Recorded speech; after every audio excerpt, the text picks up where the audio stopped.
Vlogmas day 12, I thought I'd sit down and start, big start, on my hospital bag, because I'm panicking that I'm not going to have anything ready. I haven't actually got everything, but I thought I'd go through what I do have with you guys.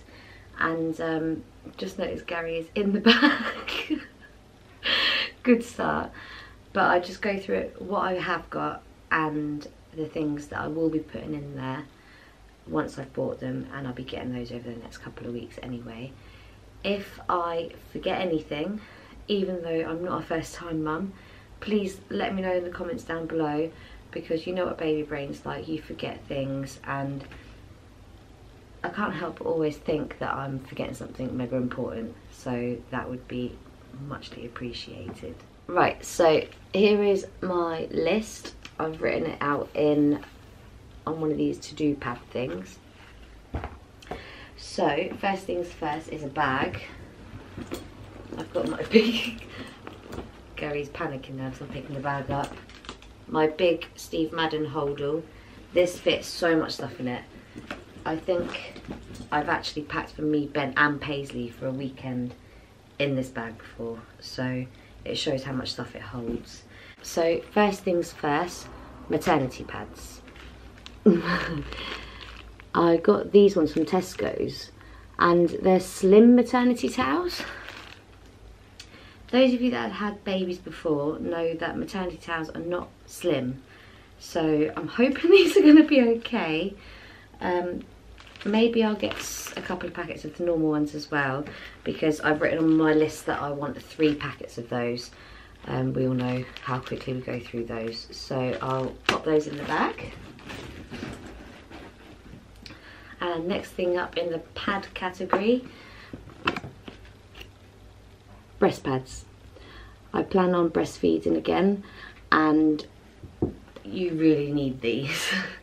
If you don't have these and change them often enough, then you can end up with wet circles.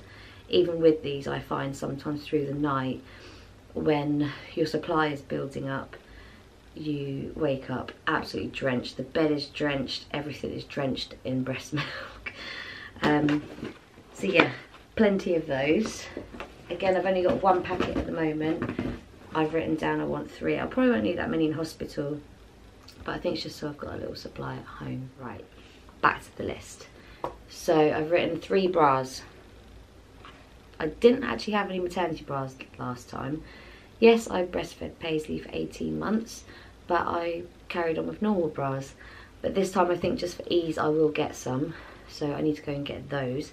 Maybe I'll put a little mark next to the things that I need to get. That's the organised way of doing it, right? So if I do that. Next thing, big pants. Best bit of advice my friend gave me before having Paisley was, whatever size pants you think you need, go 1 size bigger. And she was right, you need them. So I'm going to head down to Primark and get some of their cheapy pants. I've written 6 pairs because you don't know how many you're going to need and if they're going to get ruined. So I think it's like £2.50 for a 3-pack. So if they have to go in the bin, it's not the end of the world. Right, next thing is nighties. I've actually got the same ones. This one's inside out, so bear with me. The same ones as when I went into hospital with Paisley. This is the one that I wore in labour. It's got Grumpy Cat all over it. It's really cute. So I wore this one in labour with Paisley, and I intend to do the same with this one. Obviously when I went down for my emergency cesarean with Paisley, I think they put me in a hospital gown, so that was taken off me. I can't remember, it's all a bit of a blur. I was in so much pain by then that I'd have to ask Ben. So I've got that one, and then another one is this one. Again, cheap Primark one, but it was from 2 and a bit years ago. But me and a few of my friends all had the same one.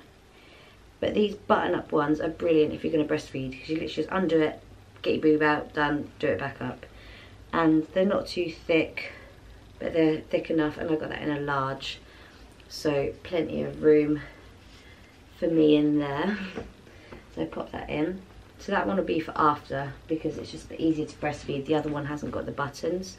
Next thing is slippers. My slippers I've had since my birthday, November last year. They've been fixed once and my feet come through them. They weren't cheap slippers, but they've served me well. But I've requested some new ones for Christmas, so they will be going straight in my bag.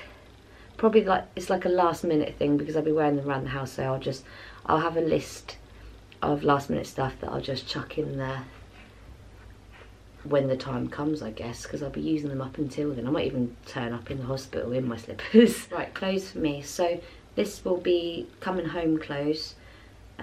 It's going to be January, hopefully, if he stays in the whole time.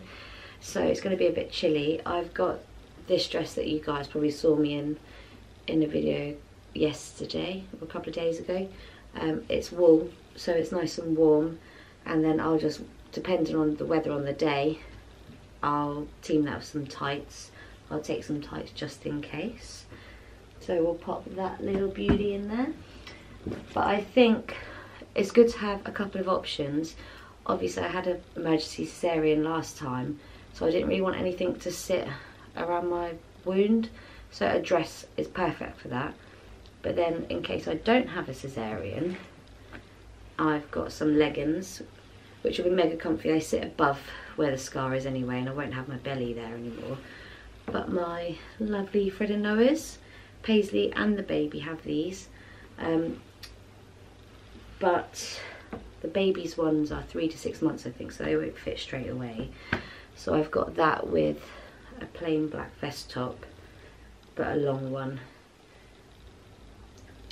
And there's a little bit of bleach on that from work, so yeah, people will know I'm a hairdresser. And then just a cardi to put with it, because like I said, it's going to be winter still and cold. It's got nice little roses on there. So that's a couple of options for me for coming home clothes.